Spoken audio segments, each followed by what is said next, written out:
here on this 14th day of April 2010. And as always, at this time each week, we're joined by our very special guest, Bob Chapman of the International Forecaster. And Bob takes time out from his busy schedule to add us to his list and make us part of his busyness. So anyway, Bob, welcome back to the Sovereign Economist. Thank you for being here. How are you this afternoon? Oh, pretty good. Nice to be back. I enjoy the program once a week very much. Well, thank you. I'm glad to know that.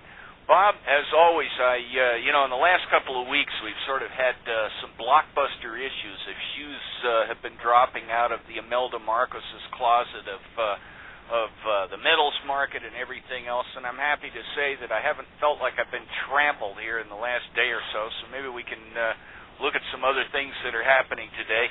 What's most important on your radar scope that appears we can talk about this afternoon? Well, we have this on-again, off-again financing of the Greek problem. And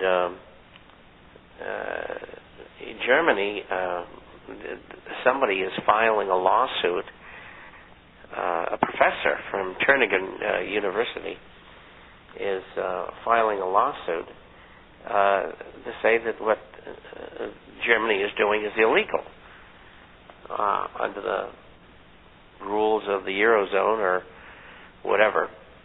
And I don't know how long this will take to go through the courts, but it doesn't seem to, on the short term, have affected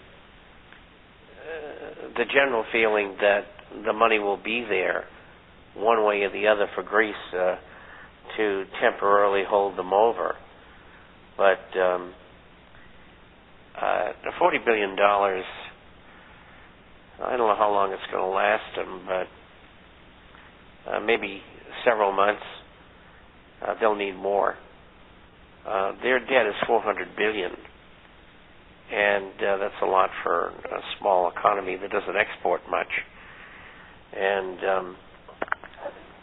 the country's been living far beyond its means, like many others, including the United States and Great Britain. And I think the issue is not dead. I think that there's going to be more difficulties, but still in the back of my mind, I still question, why did they do what they did with Greece when they did it? Because Greece has been in trouble for years, and there has to be a reason. And I knew that all the big banks were short along the dollar, so they knew what was going on. They had inside information, there's no question. And I don't care what their excuse is, but they do these things in unison, and the only way you can get information like that is either from the Treasury or from the Federal Reserve. And so I knew something was up, and so the exposure of Greece could be because they want to finally take the world economy down. And I think that's what they're after. And it could be next year, maybe even the following year. But I think next year has got a good shot at that happening. And so I think that's an important event because once it does happen, a very fragile Eurozone is probably going to come unglued. And that would suit the Germans to a T.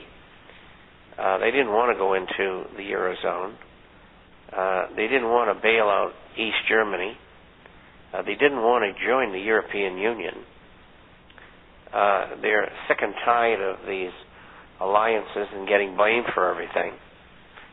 And they've had their difficulties, but it's been a long time since the Second World War, and they're still paying reparations, and they gave Israel another submarine here a few weeks ago, which cost billions of dollars. I mean, they're probably saying to themselves, where does this end? And I don't see us doing that to any other country, like Japan. And so there's these quadruple standards, double standards, whatever you want to call them. And so I look at the surveys in the German newspapers. I read German, and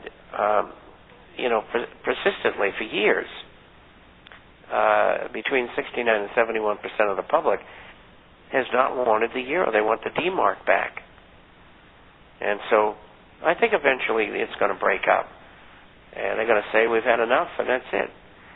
And I think as a result of what's coming down the line here, I think that England is going to, there's a good chance, let me put it that way, that England could break away from the European Union and when they go to default with everybody else. And the public is screaming, we don't have any jobs and things are difficult, and their debt is horrendous. And I think that there's a good chance that they're going to put on tariffs. Right now we have Mr. Geithner in China, and what they're talking about we don't know, but I'm sure it's about the ongoing value of the yuan. And as far as I know, the Chinese have not cooperated. They said we've had enough. And I mention this because I got a couple of pieces on China in the next issue for Saturday, and I think they could run into some very serious problems. And they got high unemployment, over 30 million, and the money that's poured into real estate and the stock market is going to eventually, it is a bubble, it's going to eventually collapse. And I don't know that these people know how to handle that, or can handle it, or anyone could handle it. And, I heard somebody say today that Chinese banks, one of the three national banks, or communist banks, if you may, was opening a new office in New York City because they're going to be part of the Federal Reserve. First of all, I can't believe such a thing. Yikes! But there's so much disinformation floating around. I mean, there's so many people who are irresponsible in what they have to say. I mean, what I have to say very often is very controversial. And unfortunately for the others, I've been right. I'm almost never wrong. And so I'm very careful about what I do. And if I'm wrong, that's okay. Because the good times when I'm right are far, far, more numerous. But it's very disconcerting. A lot of these people, what they do is they say outlandish things so they can sell something, and in the process, what they do is lose credibility eventually.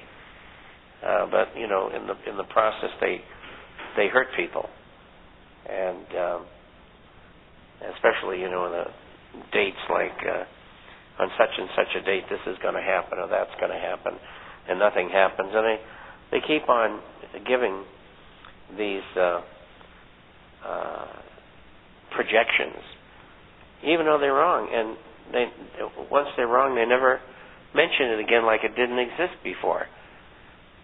It's just incredible. They must think people are dumb. Bob, one thing that occurs to me about that, though, is that to a great extent, we generally regard ourselves as reporters of the news. But to a certain extent, the events that shape the news around us very definitely we have an effect on, too. You and I will both understand that a tremendous amount of what the government plans for us behind closed doors and in secret is not designed nor intended to be transparent. When it is exposed to the light of day, such as what's happened on these shows, the internet, and the scope that you and I and many others reach to people, certainly we influence these kinds of things. And I can think back over the past year that you and I have been doing these shows. You and I have actually been doing them for a little over 6 months now.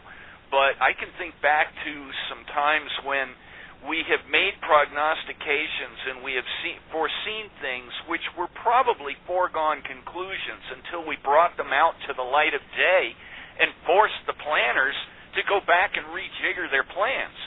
So while on the one hand we want to be kind of careful not to run our mouths about these kinds of prognostications,